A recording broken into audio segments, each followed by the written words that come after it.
عزیز 10 یونیو سال 2026 قرار داریم در نوحه دنقره جماعت پوشینگ دهه‌ای دلنشین پیش نامش بود دیوچشمه. در قسم پایانی که من پیشتر نوارها رو نشان دادم در قسم پشت من همینجا لیمون خانه ها هست، اپلسین خانه ها هست و اکه الهام ما خدا رحمت کند پدرشون بابای رحمان الله دیدن که لیمون فایده خوب دارد، اپلسین فایده خوب دارد.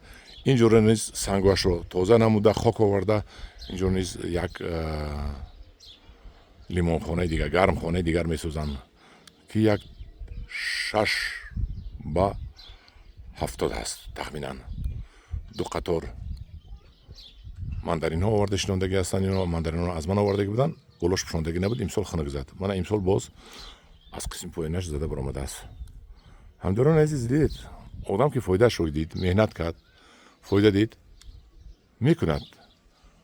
ما و شما هم هممون میتونیم همین رو تشکیل کنیم. هر یک تمون پول در کار به هر حال در دقیقت شما درست میگویید، لیکن وقتی که کار رو سر میکنید پول خودش آیسته آیسته از یک جای پیدا میشود. شما باید راه افتاده نشده به مقصدتون منتظم روید. همین مقصد رو در پیش گذارید و منتظم به همون مقصدتون روید تا اینکه به همون مقصدتون نائل شوید، تا اینکه پول کار کنید. پول کار کنید آسان نیست. این سالها در کار که کارخانه خودتون رو تشکیل کنید. برای این فقط خواهش در کار، وقت در کار و پرطاقتی شما در کار که با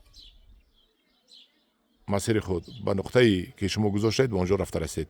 همداران عزیز، من این باز یک گرمخانه دیگر می شود.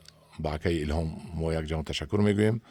بینید که ماندارین شنونده است، میده که از باز پمیدور شنونده است. خدا رحمت کند بابای رحمان الله ما رو، شخصی بسیار مهنت دوست بودن. در پناه خدا باشید، خدا نگهبان باشد. یگان گپ خوب داشته باشید، نویسید.